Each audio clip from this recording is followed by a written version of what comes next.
So, very few people know how to change the cores on these. These are American locks. This is an H10. This is an AC series. This is an H10. So, H10. I just put safety stickers on the front because I do use these as safety locks. Okay, so yeah, both ball bearing, both nice locks for the outdoors because they are double-sided wafer locks. So how do we change the cores on these? Well, turn the key, and you may or not be able to see a little flathead screwdriver. Oh, sorry, a little flathead screw down at the bottom there. So, I can get my flathead screwdriver in. Then we can rotate this, take that screw out. Now the screw's out. Now here's the trick to these.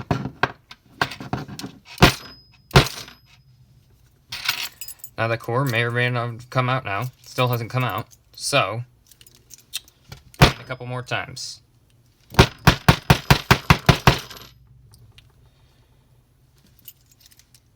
Still not out yet. You may have to bang it a lot of times. Let me get something to bang it against. And that may or may not have done it. Still hasn't done it, so keep going.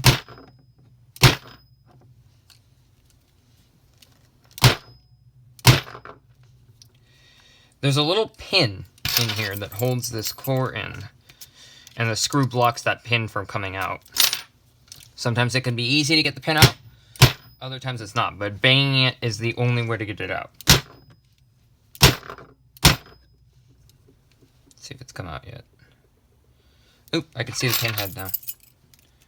Should be able to now pull the core out. There we go. Now our core is out, and we can change it. I don't have any other cores, so we're gonna pop this one back in. The H10s can be kind of difficult to get back in sometimes, especially with older ones like this one. This one's got a lot of wear and tear on it. But I can just see the pin in there. So to lock the core back in, we can either do that, bang it a couple times, or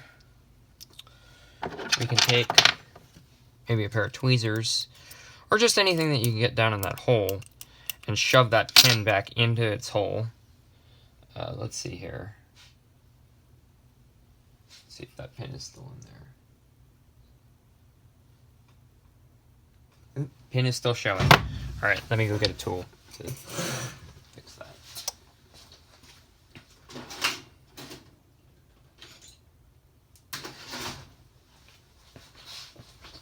Okay. A little probe here. Okay.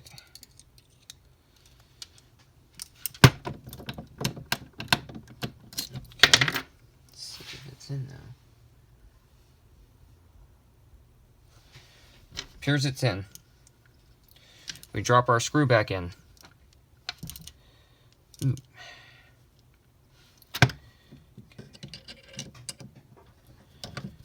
Twist that screw back in, and that should do it. Now, yep, core's locked in. Our core's locked back in. That's it. The AC series is the same way. So, stick our key in. You know, you're going to have a little bit less room in the hole for the AC series, but still shouldn't be a problem to get it out.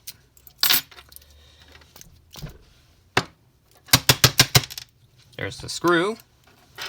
These are very specialized screws to put in here. They're not easy if you lose it to replace it. You can't really replace it with any old screw. So, same thing. You've got that pin out, hopefully now. Let's see. Not quite.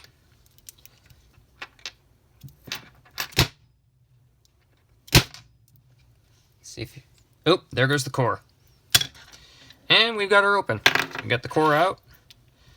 We could stick our core back in now, because I don't have extras, as I said. Don't have any extras.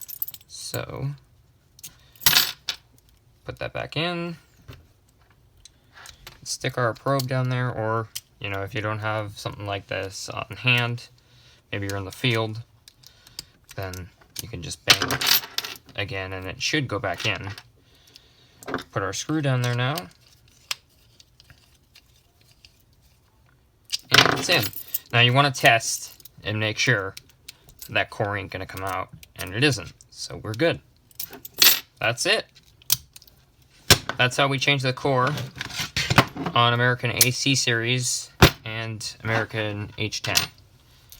Not too challenging if you know what you're doing.